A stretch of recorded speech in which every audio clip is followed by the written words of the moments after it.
Excuse me. Hey guys, Ryan Raymond here. And tonight I wanted to talk about the new update that just came out on Merch by Amazon, discussing the best practices for Merch by Amazon. So let's jump right into it here. All right, so if you've recently logged into your dashboard here yesterday, we got a new message that says, today we launched an improved best practices page in the resources section. This update page now includes images, examples, artwork tips, and do's and don'ts to help you answer any questions you may or may not have when creating your artwork. You can access the updated page in the resources section, and it included a link here. So I got that open. And what this has here, and I'm willing to bet this is going to grow as Amazon's product database does grow. But tonight, we're going to kind of go through these here and discuss what is in here and kind of what it means for your merch account. So for the first thing, artwork tips. For the best results, use one of the design templates to make your products. So it has all of these design templates and each of the artwork dimensions. So if you're not familiar with how to place products on there, download these for Photoshop, Illustrator, or GIMP and use the templates for designing your shirts. That's going to be an easy way to help you understand on what you can do there. Those have been out for a while and that's not quite new, so that's not what I'm going to go with here right now. Artwork specifications. To ensure your final artwork file will upload to the portal smoothly, follow these guidelines. Create your final artwork in RGB. So previous it always just said design in CMYK. Now they're actually saying create your final artwork in RGB. I'm curious if they're going to change that because they did make another edit in here earlier. This will produce a greater range of colors when printed on different products.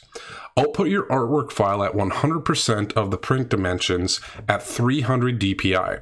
So 300 dots per inch. Make sure you're setting your resolution to 300 dpi when you're designing these. That's a print quality design. Make sure your artwork file is no larger than 25 megabytes. That's always been this way. If you are using Photoshop, I mean, they even give you a specific tip here on for the platform. So if you're using Photoshop, you can choose the smallest file size in the PNG format options dialog to help reduce the final size. So making sure sometimes if you make a file, I know in Procreate I run into this issue where the file gets too big due to too much detail sometimes, and it'll exceed that 25 megabyte limit. So make sure you guys are checking those size limits there. Let's see here. Next we have, keep in mind, many products share the same artwork file but have a different print size and locations based on product and garment size. So where things are going to be placed on the shirt and everything, it's all going to depend on the size of the shirt and how it adjusts that template. For apparel products, while you can certainly, this is important for everyone here to kind of remember. For apparel products, while you can certainly use the entire 15 inches, customers often find that to be overwhelming according to Amazon, and it prints really big. I don't have one of them on me right now, but I did some shirts for a business and it was very wide. It filled up all 15 inches and it was huge, and it didn't look good on one of the sizes of the shirts. So that's something to keep in mind. Be conscious of the placement of the design and where they would appear in relation to your customer's anatomy. Remember that designs are printed on men's, women's, and kids' products. Horizontally center designs visually as well as mathematically. Heavy design elements on one side can make a design feel off balance. So this is a mathematically centered design. So what they mean by mathematically centered here on the left is that the design is its actual file dimensions. It has everything perfectly centered. But you can see with the H and the W, it really feels kind of heavy, and it feels like it's pushing the whole design to the other this side of the drawing, which creates it kind of looking funky. So in the next design here on the right, you can see they recommended to do it as a visually centered design. So that way you might need to adjust your print if you have heavier elements on one side, and that's just a design technique for making sure the design looks balanced even if it's not mathematically balanced. All right, so for apparel, designs typically do best when they are placed near the top of the print area. For pop sockets, center designs across the whole area. So they're saying push it up as high, pretty much as far as you can, and we'll get into that a little bit here in the bottom of this. The next is a very important one to know. What you see on screen may not be what is printed. On screen, when lowering the opacity of elements within your design, the underlying artwork becomes visible. So during printing, a white underbase is overlaid on these designs, and on dark products, they put the white underbase down, and it may cause undesired results. So here's one where they showed on a darker colored shirt this Hello World design, and it was fading down to a 0 transparency. So from basically a lower transparency all the way down, and it results in what they call the kind of this halo effect. It puts a white outline around the darkest portions, and it actually will print down into black. So you got to keep that in mind on how you're doing your transparencies. This looks a little bit exaggerated, but it may not be based on what I've tested. I've found definitely below that 20% transparency mark, you're gonna run into problems, guys. So stay away from that point. Next is printing true black. CMYK is the most common color space for printing. However, we'd require all art files to be created in RGB space. So yep, they are staying with RGB space. So use designs created in RGB. It used to just say CMYK in the resources. Now they are saying RGB colors. So it's recommending for your richest black to use the hex code of 0000 or R0G0B0. You can accomplish this by using your software's color picker, whatever. So they're saying if you're wanting to use black, make sure you actually put it all the way down on your sliders, and don't just necessarily do on like a wheel design, because sometimes you can end up a little bit off and it's not going to be a perfect black color. All right, when designing your artwork, create files at 100% of the print dimensions at 300 dpi. So what they're saying is don't start with like a 2000 by 2000 pixel design and try and scale it up. It doesn't work well for printing on t-shirts. So remember, your image should remain sharp even when your artwork elements are sized down for printing. Remember not to scale your artwork up unless it's a vector. So you can see here's a digital file with a lower resolution, and then how it prints. And so it actually does print the pixels. So make sure you guys, if you're looking and it's looking like it might be a little bit rough on your design, it's gonna print that way. So that's very important to remember. The next portion right here is showing a higher resolution design from the print file to how it actually printed on the t-shirt, and you can see it's a much cleaner line for them to use. The next is when you're choosing colors. So water-based inks are used in DTG printing. So if you guys aren't familiar with how Amazon's actually printing these, think of it as basically a inkjet printer that's laying down the printing on the t-shirt, and they use fixation agents and heating to make sure it's going to embed in the fabric. So on darker colors, a white-based ink is printed first, and then the color is added on top. This is key to seeing the colors on dark garments, so they won't stand out unless they print that white underbase. And the inks are translucent. So remember on your how you're designing this here. So we're back to this Hello World, and it showing the colors designed here, and then how they actually printed on the outcome. So you know, they're never going to be quite as vibrant as they are on the screen, but just keep that in mind when you're designing. The next one here, and this one is probably one of the causes of returns, I would be willing to bet, for a lot of people. Keep in mind a very subtle color differences between colors in your artwork and the base color of the product. For example, a dark gray design on a black shirt may not print as expected. Typically, RGB screen colors appear more vibrant on screen than a CMYK colors printed on the product. So that's what we were just saying there. The RGB space colors are brighter. Yeah, I'm not sure on that either, Shirt Labs. It makes no sense that they would be, I don't know. I think most people design in RGB space either, and they just don't realize what they're doing. But I don't know. So you can see here, this is a heather blue t-shirt design here on the left, and on the right is how it actually printed. So it was a blue design on a heather blue mock-up. So you have the mock-up and how it actually prints out, and you can see that the colors fade directly down into the design. So we can see that again here on the dark heather shirt and how the printed outcome looks. And this one even actually put that white halo around it, and that causes some printing issues. Now you can see here on the lemon yellow t-shirt, someone using yellow font on it and how that actually prints on the shirt. Yes, it's there, and yes, you can kind of see it, but it looks like it's going to stand out a lot more on the mock-up than it actually does in the printing. So keep that in mind. All right, remember, customers are buying what they see based on the image on the screen and may think that the actual printed product is a mistake, leading to bad reviews and returns. So they're telling us what's causing most of their returns and bad reviews. It's the way things are being printed on the designs.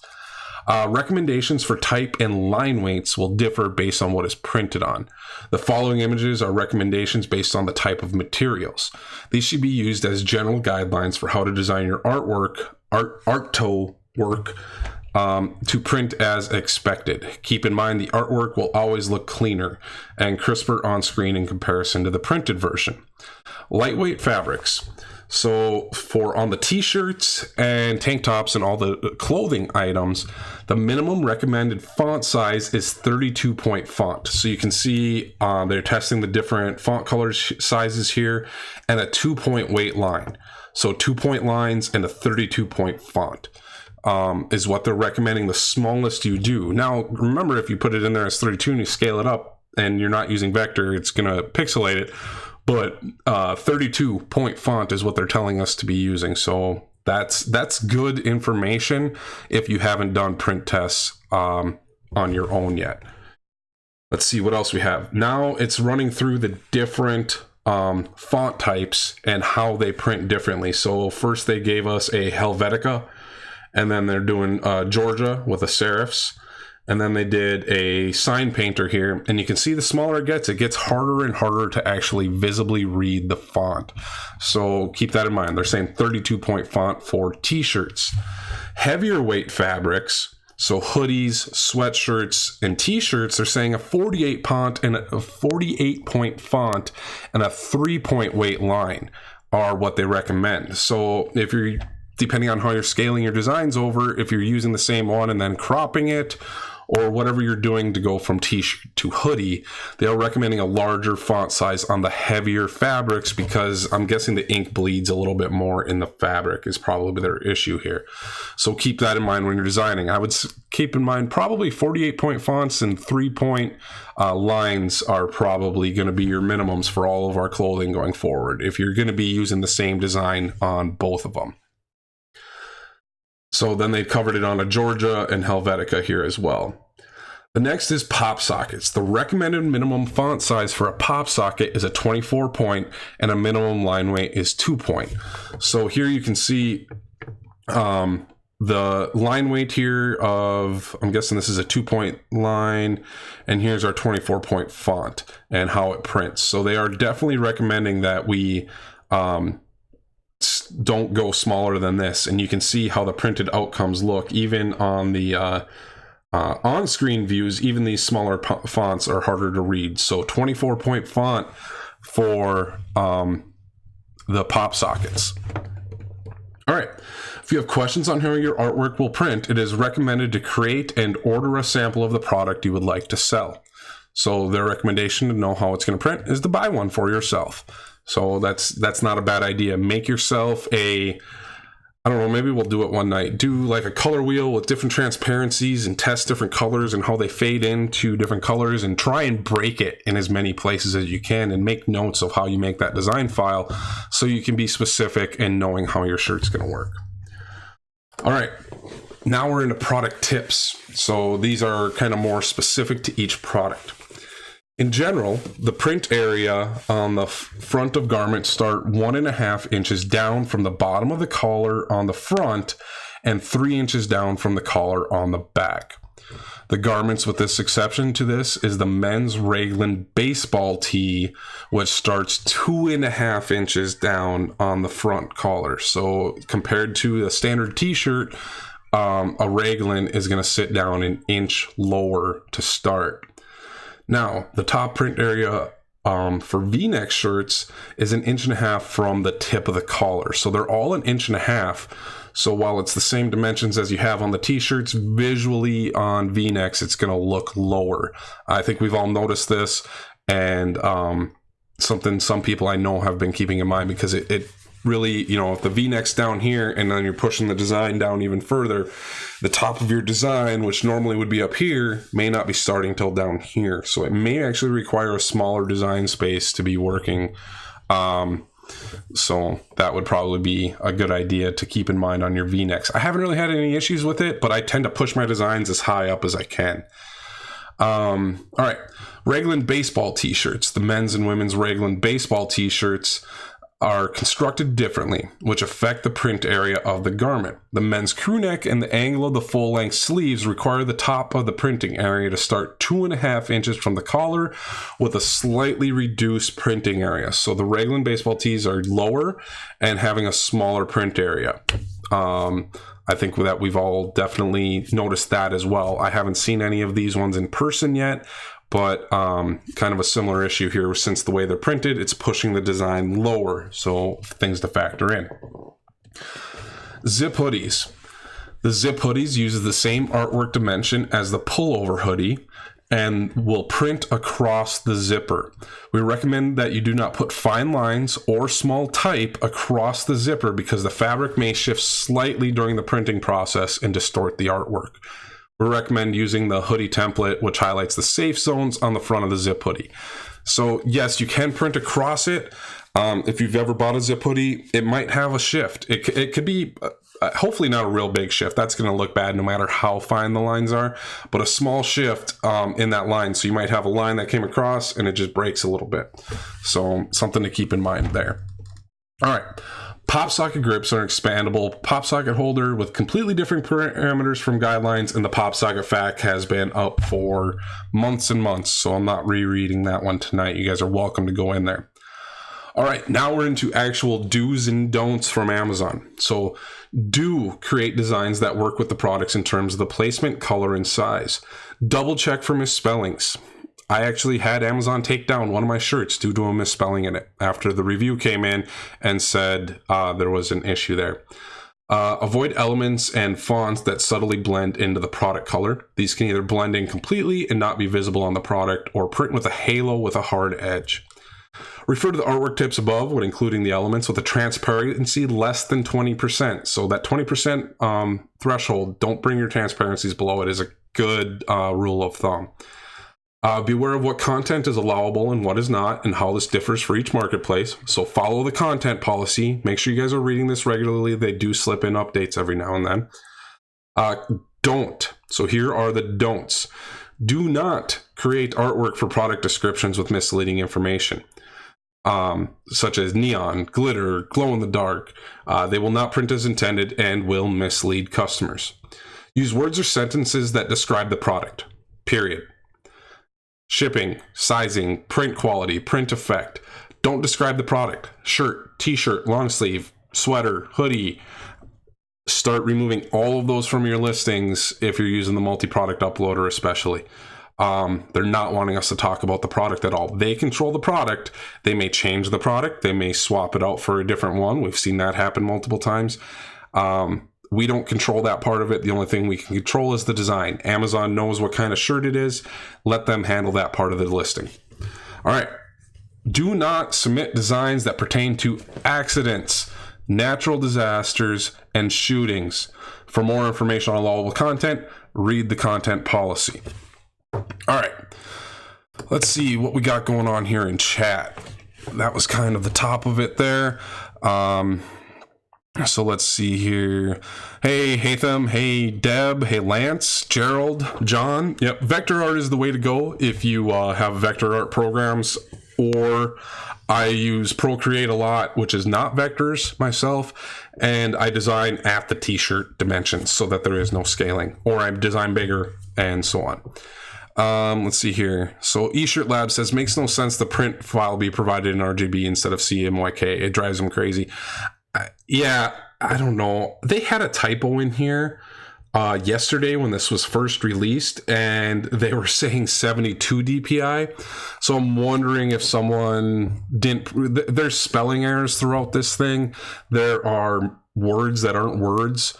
So I don't know who made it through the proofing, but there is some things in here that are going to need to be adjusted. So yeah, John says flat colors, no gradients, vector, export at 300 DPI.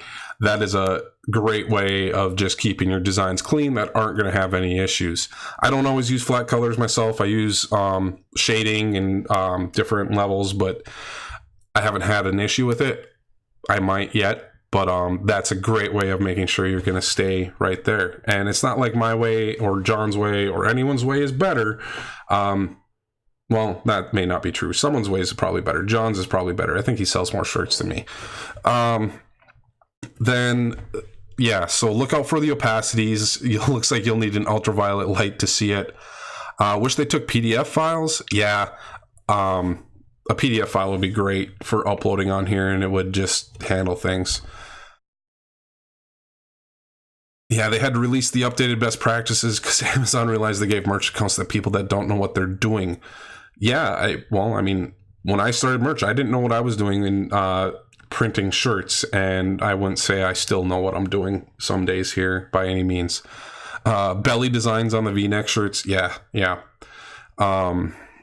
So let's see here. So looks like a conversation going on. Different printing companies.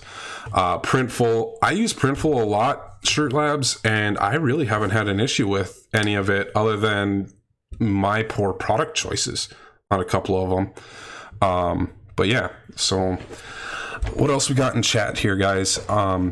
A couple things for those of you guys watching live. Usually when I start hanging out in the chat, people are ditching out. So if you guys haven't yet, click like on this. And if you haven't yet, subscribe and turn on the notifications. And I do appreciate you guys watching here. So yeah, artboards in Adobe Illustrator is great for creating scale designs, so you can just swap them out and do different things. I really should start using Photoshop and Illustrator again one of these days. It's just... maybe when they come out with the iPad version later this next year, I'll be able to dive back in there. But I've been enjoying the Procreate and Over design so far. I don't really see any questions there in the chat. I do appreciate you guys all being here. There's 15 of you hanging out, and it's a little after 10. It's kind of late. I just kind of wanted to discuss these new updates for everyone. If you guys haven't seen them yet, go in, read them yourself, check out the content policy, and I will talk to you guys tomorrow. Thank you.